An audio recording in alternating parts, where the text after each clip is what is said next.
So here now with more, General Jack Keane, chairman of the Institute for the Study of War and a Fox News senior strategic analyst. General, great to see you tonight, as always.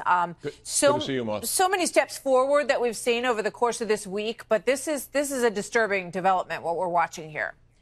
Yeah, no doubt about it. Syria represents, for Iran, their strategic anchor in the region, and it's from there that they really want to gain more influence and domination of the countries in the area. And case point here is Israel. You know, for months now, the Iranians have been conducting a military buildup in southern and southwestern Syria with the single purpose in mind of encroaching on Israel's sovereignty and their security. What they really want to do is replicate what they've done in Lebanon, Martha, where the Hezbollah have in their hands 130,000 plus rockets and missiles capable of reaching Israel, Tel Aviv, and Jerusalem. They want to do that in southern Syria and put the infrastructure in there to do that. So it would overwhelm Israel's missile defense systems because they would be swarming at them from multiple directions. The targets would be Tel Aviv and Jerusalem. And this is serious stuff, what Iran is up to. They certainly want to undermine the government of Israel and create instability in the country and eventually, in time, destroy it. That is something they say every single year. And the Israelis didn't come back with a proportionate strike. They came back with an overwhelming response, as was mentioned in the introduction. So is that wise on their part? Because I know you say that there's no way that Israel will tolerate this buildup. And that leads to the obvious question of, you know, does this lead to all-out war between Iran and Israel? I don't think so.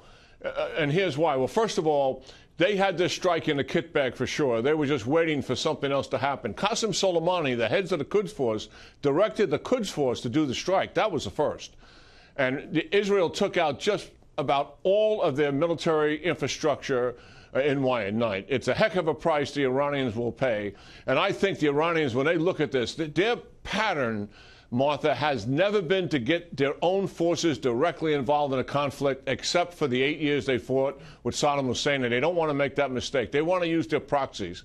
And I think this is going to send a very loud message to the Iranians. It doesn't mean that the Hezbollah are not going to continue to cause problems for Israel. They will. And doesn't mean that the Israelis are not going to respond to Hezbollah. They will in the future, too. But I don't think it's going to lead to all-out war because that's not something that's in Iran's interest. Yeah, well, they're pushing a corner to a certain extent over the course of all these developments, and how they respond is going to be obviously very crucial. We just watched one of the sound bites quickly from Mike Pompeo today, the new Secretary of State. What does it tell us, what we watched this week, General? The returning of these hostages from North Korea and these two what appear to be very positive meetings with Kim Jong-un about the effectiveness of our new Secretary of State. Well, I think he's the star in this administration since he's been in the CIA, and he'll be the superstar as a result of it in the position he's in. And I think it's Pompeo's visits that have given President Trump his optimism and why his language and rhetoric has increased as a result of Pompeo's interaction with Kim Jong-un. And I just returned from Japan, and I talked to the leaders in their government, their foreign ministry, and they also are echoing this. They see a potential for a breakthrough here. It doesn't mean that the Kim Jong-un is going to want to hand us over all of his nuclear weapons. They're going to want to drag this out for years and probably not give all of those weapons to us. But there is potential here to genuinely make some progress. And I think this administration is going to be very tough-minded about holding to their standard, which is complete, verifiable, irreversible denuclearization. I mean, it appears a change of tune from Kim Jong-un in terms of what his goals are and what he wants for his country. The president thinks that. Do you think that? I do.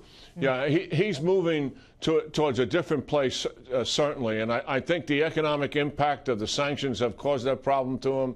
The recognition that he doesn't have an alternative because there is a military option on the table. And he has the potential to increase the prosperity for his country and also for himself. Let's face it, these people are totally focused on themselves at the expense of their people. Fascinating. General Jack Keane, always great to see you, sir. Thank you so much. Good talking to you, Martha. You too.